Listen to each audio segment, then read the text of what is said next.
could I make a case? Could anybody make a case that you're what? In Arabic, you are what? Muslim. But by practice, we don't practice the same way. All right? So for several months, I went around and I was a spokesperson, standing before people, pounding the pavement, saying, Muslims do not do this, Muslims do not do that, or whatever the case may be. But I told my brothers from the Middle East, they don't want to see me. I'm an African American. They want to hear from you guys, but they would never stand up. And then they would say, well, you look like us anyway. All right? And I just got tired and really was getting depressed that this religion that I loved and I wasn't getting any support from it. And I always told myself I will go where God leads me. No matter where God leads me, I will go. But I will stand firm. I'll be there every Friday, giving the sermons or whatever the case may be, but my heart wasn't in it. Then I found myself not wanting to pray anymore. Not that way. I said, does God need my prayers 5 times a day, or is one time better good enough? And it started gnawing at me. The more I read that book, and I just became disillusioned. And eventually I changed my name back to Clymer. And I said I changed my name back to Clymer to honor my father.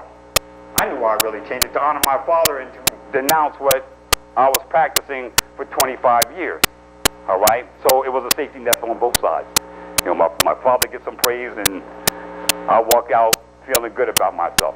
When I stopped practicing Islam, there's a word in Islam that Muslims call Christians and everybody else that do not believe in Islam, they call them kafirs, unbelievers. You become hated. All right? Now, mind you, I was the beloved imam 1 minute, but the minute because I took this off, and it's hot. Whew.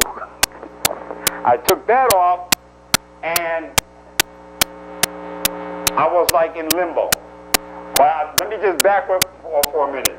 Me and this man right here, we would have some serious discussions. I mean some down and blowout discussions about Christianity, about Islam. We get on the phone and we start going at one another, you know. And I know my brother loved me dearly. And this is a beautiful thing about it.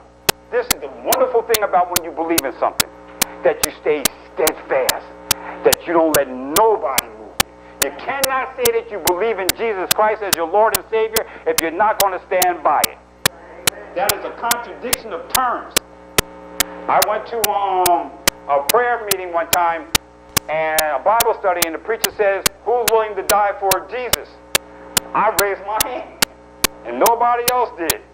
And I looked around, but I had to understand where they were coming from also. Just because I'm so steadfast in something doesn't mean that everybody else is. We're on different planes. But we used to fight. I mean, we have some serious knockdown, drag-out fights. And before, you know, you get off the phone, you want to say, I love you, you just hang up the phone. And you're like, man, my brother's crazy. He's just as crazy as he was. And guess who I'm going to call next? Because I'm her baby. And they know it. You know? And one beautiful thing about the two of us, my mother had a minister in Christianity, a minister in Islam, and neither one of us tried to pull her. You know, and I don't think my mother would allow us to come between us, except for the baby. All right? One way or forward fashion, I always want to get over. But I learned a lot from him. He never tried to convert me. Never. He never said, you need to find Jesus. Because I would have hung up the phone right then and there.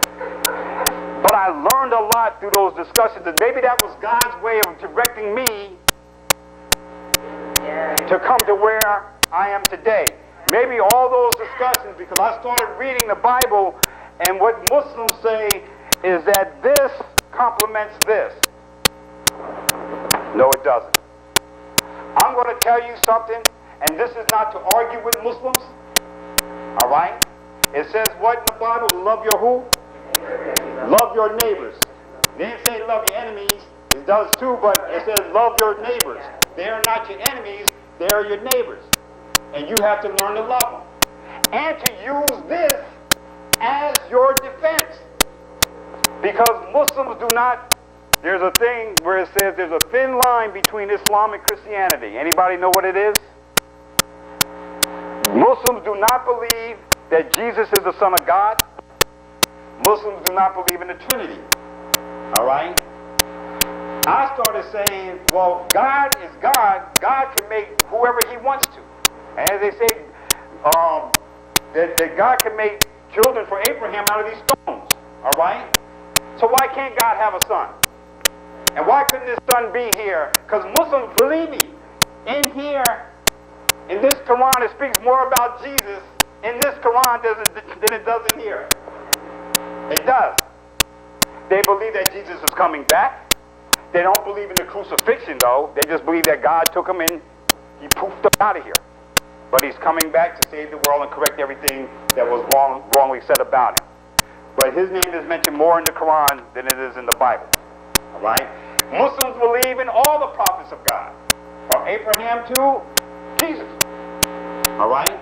But it's on how they practice it. And they will stand fast and fight you toe to toe. But my thing when I deal with them, or if I have a debate with them or a conversation with them, show me in here where God can't have a son. They believe in the miraculous birth of Jesus. So if you believe in the miraculous birth, you just contradicted yourself. If he came by way of a vessel of a woman, then you just contradicted, well, how did he get there? Well, they'll say Gabriel. So then Gabriel's his father. No. All right? But those are the things that I used to sit down, go toe-to-toe with a Christian minister. Watch him get all nervous. Because that was my whole plight, was to attack.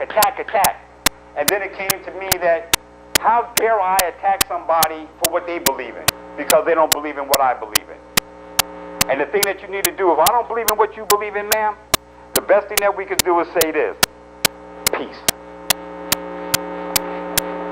In Arabic it says, Assalamu alaikum. That means peace be unto you. What do we say as Christians to one another? Peace be. What did Jesus say? Peace be unto you. It's just a matter of what? Language. That's all it was. But again, the big dividing part is what? How you practice it. Okay? Then I started thinking, this is my brother and that's my mother, and they're not Muslims, because Muslims believe this. If you're not a Muslim, you're going to hell. My mother's going to hell. My mother's a wonderful person. My brother's going to hell. He's a wonderful man. My sister and all the people that I love are going to hell because they don't practice what I can't deal with it. I couldn't deal with that. So I was out in limbo. We're almost done. My brother's like, we're almost done. I was in limbo, and I had got divorced, and I got on the dating scene, or whatever the case may be. I was just out there. And